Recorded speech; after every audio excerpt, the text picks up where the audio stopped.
오늘도 하나님께서 주시는 은혜가 있기를 시간 간절히 또 축복합니다. 오늘 함께 보실 하나님의 말씀은 시편 145편 18절에서 20절 말씀입니다. 여호와께서는 자기에게 간구하는 모든 자, 곧 진실하게 간구하는 모든 자에게 가까이 하시는도다. 그는 자기를 경외하는 자들의 소원을 이루시며 또 그들의 부르짖음을 들으사 구원하시리로다. 여호와께서 자기를 사랑하는 자들은 다 보호하시고 악인들은 다 멸하시리로다. 아멘. 오늘도 하나님의 은혜와 평강이 함께하기를 축복합니다. 이 시편 145편은 다윗이 지은 이 감사 시편입니다. 오늘 읽은 이 145편 시편은 이스라엘의 그 3대 절기인 유월절, 장막절, 177절 등의 절기나 이 안식일에 예배 때의 감사 시편으로서 주로 사용되어집니다. 이 145편은 하나님의 선하심과 하나님의 인자하심에 대해서 찬양하고 있습니다. 이 하나님의 선하심에 대한 다윗의 고백, 이거는요 우리가 항상 본받아야 되는 고백입니다. 내 인생에 있어서 하나님께서 항상 선하시다. 이 고백은요 이 모든 것의 기준이 하나님이 중심되어진다라는 고백이기 때문에 굉장히 중요한 겁니다. 이 하나님의 사람은 자신의 의지나 자신의 이 바람보다 하나님의 인도하심과 하나님의 명령이 더 중요해야 되는 겁니다. 내가 원하는 방향으로 하나님께서 오시기를 강요할 것이 아니라 내가 하나님께서 원하시는 그 장소로 하나님이 원하시는 방향으로 그 방향이 내가 원하는 방향으로 나를 변화시키며 따라가야 돼요. 바로 그것까지 행하는 사람이어야지만 하나님의 선하심과 인자하심에 대해서 고백할 수가 있게 되어지고 또 직접 체험할 수 있기 때문에 그렇습니다. 그렇기 때문에 하나님을 찬양한다는 건 우선적으로요 내가 하나님 중심으로 변하는 게 먼저입니다. 그래야지만 그 인생의 고백이 하나님을 전적으로 찬양하는 고백이 되어지기 때문에 그렇습니다. 그렇기 때문에 오늘 살펴보는 이 감사 시편을 보면서 의례적인 하나님에 대한 이 경배나 찬양으로 읽을 것이 아니라 하나님 중심으로 변하기 위한 이 인생의 고백이자 결단으로 읽을 수 있어야 됩니다. 그러할 때에 하나님의 선하심과 인자하심에 대한 온전한 고백이 가능하기 때문에 그렇습니다. 이 시편이 145편의 내용을 구조적으로는 이 세 부분으로 나눠볼 수가 있습니다. 먼저 1절에서 2절은 이 주를 송축한다. 이 주를 송축한다는 말을 무려 3번이나 반복하면서 여호와의 이름을 찬양하겠다. 이러한 다짐을 보여주고 있어요. 자, 1절의 말씀은 우리에게도 잘 알려지고 아주 친숙한 말씀입니다. 바로 이 송정미 시인이 쓴 찬송 이 왕이신 나의 하나님의 가사이기 때문이라기도 그런데요. 자, 1절 말씀 함께 보시겠습니다. 왕이신 나의 하나님이시여 내가 주를 높이고 영원히 주의 이름을 송축하리이다. 자, 이 구절은요 오직 하나님만이 이 온 세상에서 유일의 이 절대적인 왕이시라는 그 사실을 강조해서 말하고 있어요. 이스라엘을 가장 부강하게 만들었던 그 다윗이 이스라엘의 그 왕권의 주인이 자기가 아니라 하나님에게 있다라고 고백하는 이것은요 신정 왕국의 왕으로서 이 자신의 그 존재의 위치를 확실하게 고백하고 있는 겁니다. 이 다윗 이후의 왕들이 이 고백이 흔들렸기 때문에 어려움을 겪은 거고 나라가 어려움을 겪게 되는 거예요. 이 다윗이 다윗 되게 된 것이 바로 여기에 있는 것이지요. 하나님께 모든 것이 달려있다란 그 사실을 철저히 고백하고 있기 때문에 그렇습니다. 자신이 왕이 되었지만 절대로 그 권력에 취하지 않고 이 자신 위에 하나님의 계심을 철저히 인식하고 있었기 때문에 그렇습니다. 우리도 여기에 주목해야 돼요. 이 복이 있는 자, 이 복을 받을 만한 사람은 하나님을 자신의 주인으로 철저히 고백하는 사람입니다. 그 사람이 복이 있는 자리, 이 복이 되는 자리, 하나님께서 기뻐하시는 자리에 설 수 있기 때문에 그렇습니다. 여러분 우리도요. 다윗이 이 하나님을 절대적인 존재로 받들며 섬기며 고백한 이 주를 높인다. 이 주를 높이겠다라고 했던 그 고백을 우리 인생 속에서도 고백하고 행하며 살아갈 수 있어야 됩니다. 우리의 살아가는 그 목적이 뭡니까? 이 주님 높이고 주의 뜻 이루는 데 있는 거 아니겠습니까? 그렇기 때문에 우리도요 날마다 이 주를 고백하고 찬양하는 건 어쩌다가 필요에 의해서 내가 원해서 내가 너무 힘드니까 이럴 때만 행하는 게 아니에요. 이 다윗의 고백처럼 날마다 영원히 찬양하며 하나님 앞에 나올 수 있어야 됩니다. 하나님을 높이는 건 우리의 일상이 돼야 돼요. 이것은요, 우리의 체질이 변하지 않고 이 때에 따라 맞춰 드린다라 이것이 아니라 내 본질이, 내 심령이 그렇게 변해야 된다라는 것을 뜻합니다. 한두 번 하나님께 내가 맞춰가는 게 아니라 내 인생 자체가 하나님 찬양하는 인생으로, 하나님께 맞춰가는 인생으로 변해야 된다라는 고백입니다. 이러한 다윗의 고백처럼 우리도 이 하나님 중심으로 내가 변화할 수 있어야 돼요. 그게 이 진짜 복받은 사람의 모습이라는 걸 잊지 마시기 바랍니다. 또 이제 중반부인 20절까지의 말씀은 여호와를 찬양해야 되는 그 이유, 여호와를 찬양해야 되는 그 당위성에 대해서 세 가지로 제시하고 있어요. 먼저는 여호와 하나님은 무한하고 위대하신 그 능력과 행사, 여기에 대해서 찬양하고 있습니다. 바로 아주 주의 광대하심과 측량하지 못함에 대해 찬양하는데, 이 광대하다, 여호와는 광대하다, 이 말은요 존귀하다, 뛰어나다는 뜻을 지니고 있고, 이 측량하다는 살피다, 조사하다는 뜻을 가지고 있어요. 그렇기 때문에 하나님께서 우리를 향해 갖고 계신 그 놀라운 계획과 이 반드시 자기의 백성을 하나님의 나라로 인도하시는 그 권능이 너무 깊어서, 너무 넓고 깊어서 우리의 생각으로는 도저히 하나님의 뜻을 이해하고 알 수 없다라고 하는 고백이기도 합니다. 그 정도로 하나님은 무한하시고 대단하시다는 거예요. 하나님은 우주 위에, 모든 것 위에 초월해 계신 분이세요. 우리의 인간의 사고 영역으로는 헤아릴 수도 없는 커다란 존재시라는 거예요. 그러기 때문에 그 모든 초월자 되시는 하나님을 우리는 높이고 찬양할 수 있어야 됩니다. 그리고 그 하나님께서 나를 불러주시고 함께 하심에 감격과 감사를 올려드릴 수 있어야 되는 겁니다. 그리고 다윗은 이제 은혜와 자비가 풍성하신 이 우주의 주권적 통치자로서 여호와의 영광을 찬양해요. 백성들에게 베푸신 하나님의 의로우심을 기억하면서 찬양하라, 이렇게 말하고 있습니다. 그리고요, 성도들은 하나님의 말씀을 먼저 받은 사람들로서 하나님을 모르는 사람들에게 이 세상을 창조하시고 택한 그 백성을 구원하시는 하나님의 권능을 전하며 깨닫게 해야 될 의무가 있다는 것을 알려주고 있습니다. 자, 우리가 하나님 찬양하는 거예요. 그저 우리에게 주신 것에 대한 감사의 고백에 그치라는 거 아니에요. 그냥 기분 좋게 즐겁게 부르라고 하는 게 아니에요. 내 삶이 변화하고 하나님의 그 복음을 고백하면서 전하는 사람이 돼야 된다라는 겁니다. 그럴 때에 우리가 진정으로 이 하나님을 찬양하는 주의 자녀가 되어진다는 사실을 잊지 말아야 됩니다. 이제 세 번째는요, 여호와를 경외하는 모든 사람들에게 임하는 이 구원과 이 보호의 의로운 역사에 대해서 찬양하고 있어요. 자, 이 부분에서는 이 다윗의 인생에 걸친 그 경험에서 나오는 고백과 권면이 등장합니다.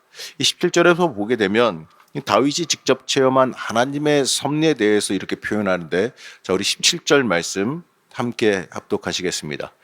여호와께서는 그 모든 행위에 의로우시며 그 모든 일에 은혜로우시다. 여호와께서 그 모든 행위에 의로우시며 그 모든 일에 은혜로우시다. 이러한 고백이 우리도 있어야 돼요. 바로 하나님께서 행하시는 모든 일은 언제나 공의롭고 은혜롭다, 이러한 고백입니다. 좀 전에도 다뤘지만 다윗의 이러한 고백이 이 다윗이 복된 삶을 살아가게 만든 고백이라는 겁니다. 그리고 수많은 연단과 훈련 중에서도 흔들리지 않고 하나님을 붙잡을 수 있는 이유가 여기에 있는 거예요. 우리도 이 하나님의 사람으로서 먼저 고백해야 될 게 뭐냐? 하나님은 항상 선하시다. 하나님께서는 내 인생 가운데 항상 선하시다. 그리고 하나님께서 행하시는 그 모든 것이 은혜이자 선함이다라고 하는 그 고백을 우리의 인생 가운데 할 수 있어야 됩니다. 그 고백이 나를 복되게 만든다라는 그 사실을 잊지 마시기 바랍니다. 자, 28절에서는 이 응답의 확신을 가지고 견고하고 바르게 하나님께 간구하는 사람들의 마음에 대해서 말하는데, 자, 18절 말씀 함께 보시겠습니다.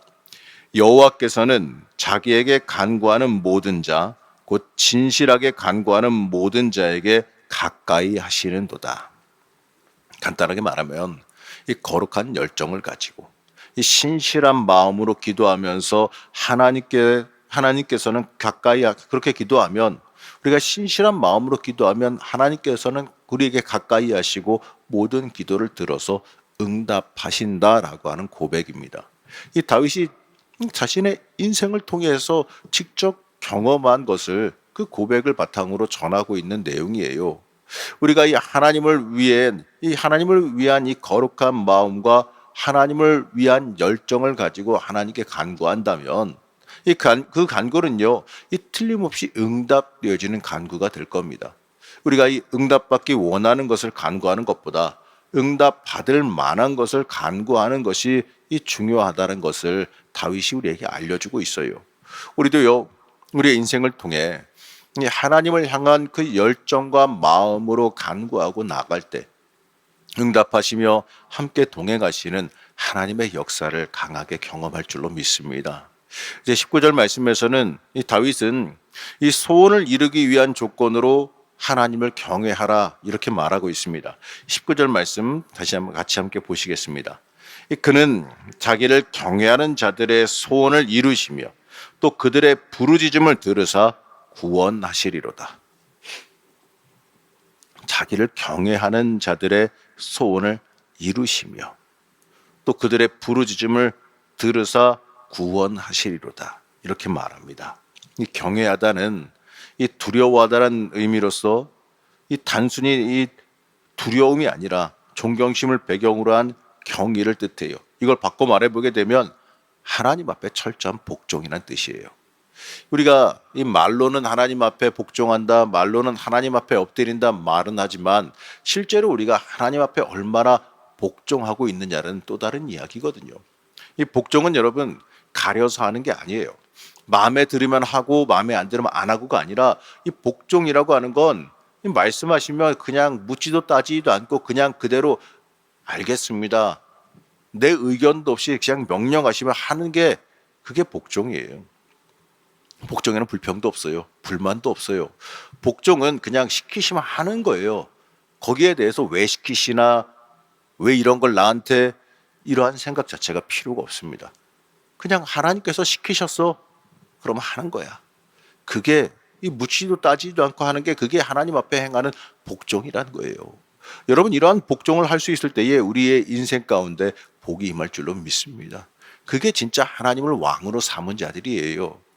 하나님을 경외하기 때문에 그 앞에 엎드릴 수밖에 없다. 이게 우리가 하나님 앞에 복종해야 되는 이유입니다.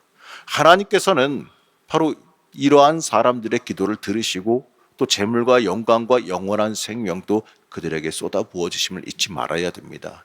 하나님은 전에도 말씀드렸죠. 절대로 째째한 분 아니시라고. 하나님께서는 채워주시면 무섭게 채워주십니다. 중요한 건 우리가 그에 맞게 합격하느냐 합격하지 못하느냐예요. 내가 철저히 하나님 앞에 복종하는 인생을 사느냐 살지 못하느냐가 바로 여기에 있는 겁니다. 이제 마지막으로 21절을 통해서 이 시편을 마무리하고 있는데 이 여호와의 이 광대하심, 여호와의 광대하심을 찬양할 것을 다짐하면서 여호와를 찬양하도록 우리에게 권면하면서 마무리하고 있습니다. 21절 말씀 같이 한번 보시겠습니다. 내 입이 여호와의 영예를 말하며 모든 육체가 그의 거룩하신 이름을 영원히 숭축할지로다. 여러분 하나님을 찬양하는 건 바로 하나님의 자녀들이라면 당연하게 행해야 되는 의무이자 삶의 근본적인 목적이라는 것을 우리에게 다시 한번 말해주고 있습니다. 이 다윗의 시대나 지금 우리의 시대나 우리가 이 하나님을 찬양해야 되는 이유는 똑같아요.